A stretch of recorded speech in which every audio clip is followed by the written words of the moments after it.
Fala gente, tudo bem? Eu sou o Dr. Tomio Arazawa, sou médico ginecologista e neste quadro do Endotalks traremos suas perguntas que vocês fizeram pra gente no YouTube e no Instagram para ser respondidas de forma bem completa e aprofundada para vocês. Se você quiser que sua pergunta seja respondida por um de nós, deixe sua pergunta aqui nos comentários do YouTube ou no Instagram que vamos selecionar para ser respondida nos próximos episódios. Então aproveita, se inscreve no canal, já deixa seu like e compartilhe esse conteúdo com quem pode se beneficiar também.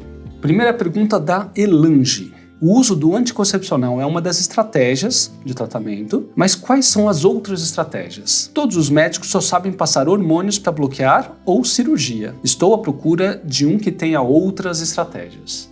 Pessoal, antes de responder essa pergunta, se você quiser saber um pouco mais sobre o uso do anticoncepcional na endometriose, clica aqui nesse card que a gente te leva até lá. Elange, temos algumas estratégias sim para cuidar de uma paciente com endometriose, tá? E aí o foco é cuidar da paciente sim, tá? E não necessariamente somente da endometriose. Temos 3 principais pilares para cuidar das pacientes, que são o estilo de vida, tratamentos medicamentosos, tratamentos complementares e os tratamentos de alta complexidade. O primeiro pilar, o estilo de vida, inclui a alteração ou ajuste da alimentação, do seu sono, prática de atividades físicas regulares, gerenciamento do estresse e parar também outros hábitos que não são saudáveis para o seu corpo. Tudo isso já pode modular a sua inflamação, a sua imunidade, assim como o seu corpo percebe a própria endometriose, já ajudando em muitos sintomas que ela pode proporcionar para você. O outro pilar, o segundo pilar, são os tratamentos clínicos, entre eles tratamentos medicamentosos, incluindo tratamentos hormonais, e tratamentos complementares outros, tais como fisioterapia pélvica, acupuntura, tratamento da dor crônica, entre outros. O último pilar geralmente fica reservado para as pacientes que não tiveram um benefício tão bom assim em relação à qualidade de vida com as demais estratégias, ou em casos específicos em que a gente enxerga uma necessidade por uma questão de saúde ou segurança da paciente, que incluem tratamentos cirúrgicos e tratamentos de medicina reprodutiva de alta complexidade. Então, no caso de cada paciente, a gente vai identificar quais as necessidades que cada uma delas tem frente ao quadro de endometriose, frente ao impacto à qualidade de vida e frente aos objetivos de cada paciente. E vamos identificar em cada estratégia, cada pilar de estratégia, qual deles se encaixa melhor para cada paciente. Então não existe uma receita de bolo que é sempre hormônio ou sempre cirurgia. A gente vai personalizar cada uma dessas estratégias para cada paciente. Pergunta da Fernanda. Doutor, CA125 é um marcador de endometriose?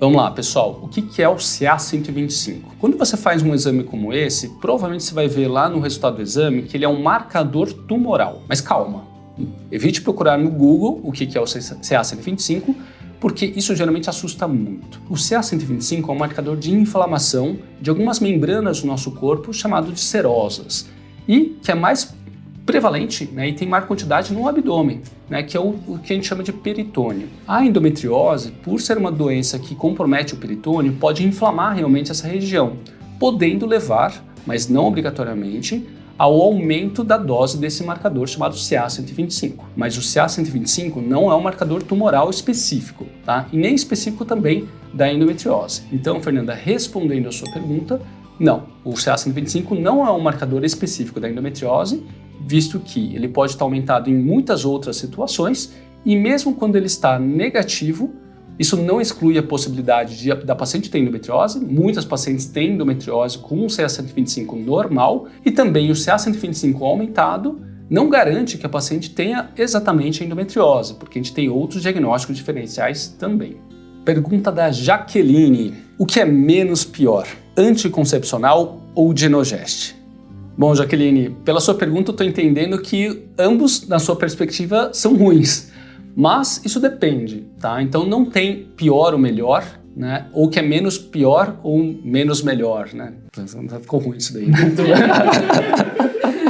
Bom, Jaqueline, pelo que eu estou entendendo da sua pergunta, você entende que ambos são ruins, Porque você perguntou qual que é menos pior. Na verdade, não existe o que é melhor ou pior nessa circunstância, tá? Por quê? Porque isso depende de cada caso. Tem pacientes que usam o Genogest isoladamente e tem um benefício tremendo, melhoram de forma significativa todos os aspectos da qualidade de vida.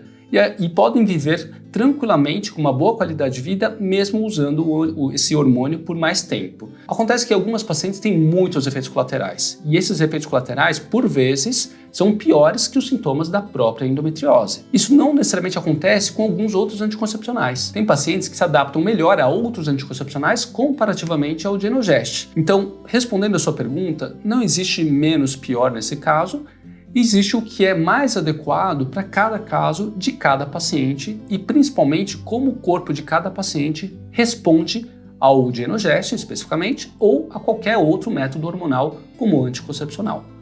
Pergunta da Eliane: depois de fazer a cirurgia, tenho que continuar tomando o anticoncepcional? Eliane, depende. As principais diretrizes relacionadas ao cuidado de pacientes com endometriose recomendam sim para as pacientes que não estão tentando, neste momento, logo depois da cirurgia, uma gestação, que continuem sim preferencialmente algum tipo de bloqueio hormonal, como por exemplo o uso de um anticoncepcional. Porém eu falo que depende porque há pacientes que têm contraindicação ao uso do anticoncepcional, ou têm muitos efeitos colaterais, ou também não querem tomar o anticoncepcional. Isso está muito dentro da autonomia de cada paciente querer ou não tomar esse tipo de medicação. E também vemos que a endometriose se comporta de forma muito diferente entre cada paciente. Então tem pacientes que operam um quadro de endometriose leve, que estava muito bem localizado ali, e que não tem um padrão de progressão tão grande quanto outros pacientes que têm um quadro de endometriose extremamente agressivo. Então a gente sabe que mesmo com o mesmo diagnóstico de endometriose, algumas pacientes vão ter um quadro mais leve e mais restrito, que não vai progredir ao longo dos anos, e tem pacientes que têm quadros bem mais agressivos que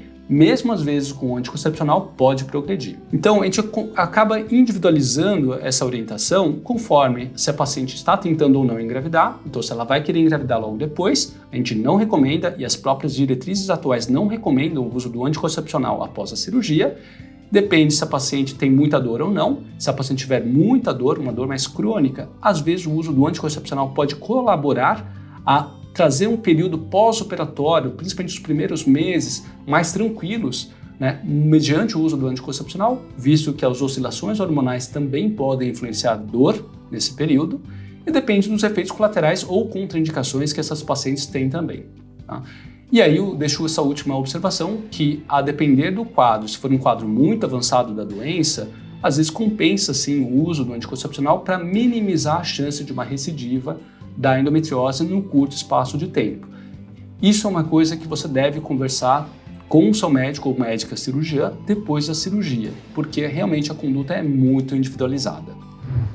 Bom, gente, essas foram as perguntas que nós selecionamos para serem respondidas nesse episódio. Se sua pergunta não foi respondida no episódio de hoje, não se preocupe. Deixa novamente aqui sua pergunta no comentário, chama a gente aqui, interaja nos próximos episódios, que a chance de a gente selecionar sua pergunta para ser respondida será maior. Então, se você gostou, deixa aqui nos comentários, por favor. Se você não gostou tanto assim, também deixa nos comentários suas sugestões. Aproveita para se inscrever, deixar o like nesse episódio e também deixar sua pergunta para que a gente selecione para que seja respondida por um dos profissionais do EndoTalks nos próximos episódios. Muito obrigado e a gente se vê na próxima.